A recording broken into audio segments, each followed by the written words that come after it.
So, kung kayo ba ay gustong pumunta dyan sa lugar na ayan, so ayan, itry nyo lang.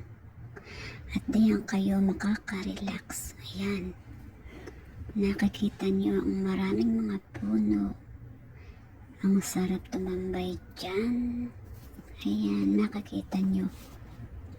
So, ayan, tingnan nyo ng magigi. Ang sarap tumambay dyan at kwentuhan. Ayan. Dahil dyan kayo makakarinig ng iba-ibang huni ng ibon. Ayan, marami dyan. At makikita nyo ang maraming klase ng ibon. Nakikita nyo yan, may lumilipad. Yan, sa kabila, ayan, may lumilipad. So, ayan, dahil natakpan ng mga sasakyan. So, ayan, nakikita nyo.